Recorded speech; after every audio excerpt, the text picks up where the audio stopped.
வணக்கம். எல்லாரும் எப்படி இருக்கீங்க? தேர்தல் பிரச்சாரம் பரபரப்பா போயிட்டுருக்கு. தமிழ்நாடு பூரா நான் மக்களை சந்திச்சாலும், இந்த வீடியோ மூலமா சில விஷயங்கள உங்ககிட்ட மனசு விட்டு பேசணும்னு நினைக்கிறேன். இன்னும் கொஞ்ச நாள்ல எலக்ஷன். இந்த சமயத்துல எனக்கு ஒரு விஷயம் மைண்ட்ல வருது. 2021ல இதே மாதிரி ஒரு சட்டமன்ற தேர்தல். அந்த சமயத்துல சில பேரு ஸ்டாலின் இஸ் மோர் டேஞ்சரஸ் தென் கருணாநிதின்னு சொன்னாங்க. கலைஞரோட என்னை எப்பவுமே ஒப்பிட முடியாது. அவரை நான் அப்பான்னு கூப்பிட்டதை விட தலைவர்னு கூப்பிட்டது தான் அதிகம். அப்படிப்பட்ட தலைவரை விட நான் மோர் டேஞ்சரஸ்னு அவங்க சொல்லும்போது எனக்கு ஒன்றே ஒன்று தான் தோணுச்சு. தமிழ்நாட்டை வஞ்சிக்க நினைக்கிறவங்களுக்கும் நம்மளோட வளர்ச்சியை தடுக்க நினைக்கிறவங்களுக்கும் நான் என்றைக்குமே டேஞ்சர் தான். இதில் தலைவர் கலைஞரை விட ஒரு படி மேலே இருக்கேன்னா அது எனக்கு பெருமை தானே. ஏன்னா இதெல்லாம் நம்ம தமிழர்களுடைய பிளட்லேயே இருக்குது. என் மேலே நம்பிக்கை வச்சு நீங்கள் என்ன சிஎம் ஆக்கி 5 வருஷம் ஆச்சு. ஸ்டாலின் சார், சிஎம் ஆனதெல்லாம் ஓகே, இந்த 5 வருஷத்தில் மக்களுக்கு என்ன பண்ணியிருக்கீங்க அப்படின்னு யாராவது கேட்டால் நம்மளால் மணிக்கணக்கா, ஏன் நாள் கணக்காக கூட பேச முடியும். முக்கியமாக எப்போவுமே தமிழ்நாட்டை வஞ்சிக்கிற ஒன்றிய அரசை எதிர்த்து தமிழ் மக்களுக்காக சண்டை செஞ்சிருக்கிறத இன்னும் பெருமையாக என்னால் சொல்லிக்க முடியும். சமூக நீதியுடன் கூடிய வளர்ச்சிங்கிறது தான் நம்முடைய முதன்மையான குறிக்கோள். அந்த வகையில் கர்ப்பிணி பெண்களுக்கு மகப்பேறு உதவித்தொகை, மகளிர் உரிமை தொகை, மகளிர் விடியல் பேருந்து பயணம், தோழி மகளிர் விடுதி, மக்களை தேடி மருத்துவம்னு கருவில் இருக்கிற குழந்தையிலிருந்து வயது முதிர்ந்த மூத்த குடிமக்கள் வரைக்கும் எல்லாரும் பயனடைகிற மாதிரி நிறைய திட்டங்களை கொண்டு வந்தோம். நம்மக்கிட்ட காசு இருந்தால் எடுத்துப்பாங்க, நிலைமை இருந்தால் பிடிங்கிப்பாங்க. ஆனால் படிப்பு மட்டும் யாராலையும் உங்கள்கிட்ட இருந்து எடுத்துக்கவே முடியாதுன்னு ஒரு சினிமா வசனம் இருக்குது. அது 100க்கு 100 உண்மை. நான் பதவியேற்றதிலிருந்து மாணவர்களை சந்திக்கும் போதெல்லாம் இதே கருத்தை தான் சொல்லிக்கிட்டு இருக்கேன். கல்வி ஒன்று தான் உங்ககிட்ட இருந்து யாரும் திருட முடியாத ஒரே சொத்து. அதனால தான் ஸ்கூலில் காலை உணவு திட்டம், காலேஜ் ஸ்டூடெண்ட்டுக்கு லேப்டாப், அரசு பள்ளியில் படித்த மாணவ மாணவிகளுக்கு மாதம் 1000 ரூபாய் உதவித்தொகை, நான் முதல்வன் திட்டம்னு கல்விக்காக மட்டும் இந்த ஆட்சியில் அவ்வளவு திட்டங்களை கொண்டு வந்திருக்கிறோம். நீங்கள் எந்த டேட்டா வேணாலும் எடுத்து பாருங்கள்.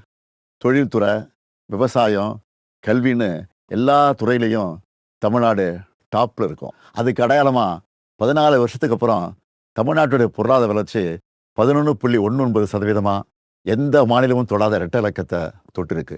இன்னும் உயரம் தொடுவோங்கிற உறுதியும் எனக்கு இருக்குது. இப்படி எல்லா வகையிலும் நாம் முன்னேறி இருந்தாலும் ஒரு சில குறைகளும் இருக்குதுங்கிறது எனக்கு தெரியும்.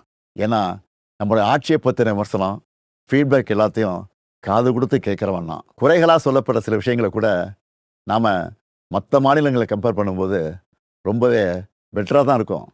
இருந்தாலும் அந்த குறைகளையும் சரி செய்ய எல்லா விதமான வழிமுறைகளையும் நம்ம ஏற்கனவே நடைமுறைப்படுத்திட்டோம்.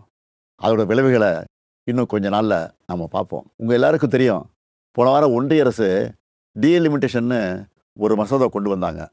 மக்கள் தொகையை கட்டுப்படுத்தி தொழில் வளர்ச்சியில் பெஸ்ட்டு பர்ஃபார்மிங் ஸ்டேட்டாக இருக்கிற நம்மளை தண்டிக்கிறதுக்காகவே அந்த மசோதாவை கொண்டு வந்த மாதிரி இருந்துச்சு. ஆனால் அந்த மசோதா வந்து அடுத்த நொடி முதல் எதிர்ப்பும் மசோதாவோட நகல் எரிப்பும் நம்ம தமிழ் மண்ணில் என் மூலமாக ஆரம்பிச்சது. நாம் கொளுத்தின அந்த நெருப்பு தான் இன்னைக்கு கொழுந்து விட்டு எரிஞ்சு அந்த மசோதாவை சாம்பலாக்கியிருக்கு. தேர்தல் நடக்கிற இந்த சமயத்தில் இவ்வளவு ஆணவத்தோட நம்மளை வஞ்சிக்க நினைக்கிறாங்கன்னா, இந்த தேர்தலில் அவங்க அடிவருடி எடப்பாடி பழனிசாமி ஜெயிச்சு ஆட்சிக்கு வந்துட்டா என்னென்ன கொடுமைகள்லாம் இங்கே அரங்கேறும்னு நான் சொல்லி உங்களுக்கு தெரிய வேண்டிய அவசியம் இல்லை. பாஜக மாதிரி மதவாத சக்திகள் திமுகவை இந்துக்களுக்கு எதிரான கட்சின்னு பொய்யான ஒரு பிரச்சாரத்தை பண்ணிக்கிட்டு இருக்காங்க. திமுக ஒருபோதும் இந்துக்களுக்கு எதிரான கட்சி அல்ல. எங்கள் ஆட்சியில் தான் ஆயிரக்கணக்கான கோவில்களுக்கு குடமுழுக்கு பண்ணியிருக்கிறோம். 7000 கோடி மதிப்புள்ள கோவில் நிலங்களை மீட்டிருக்கிறோம். இப்படி பொய்யான பிரச்சாரம் பண்ணுறவங்களுக்கு ஒன்றே ஒன்று சொல்கிறேன், 60 வருஷமாக திராவிட கட்சிகள் ஆளுகிற தமிழ்நாட்டில் தான் இந்தியாவிலே அதிகமான கோவில்கள் இருக்குது. இன்றைக்கி அதிமுகங்கிற அடிமை கட்சிக்கு ஓனர் பாஜக.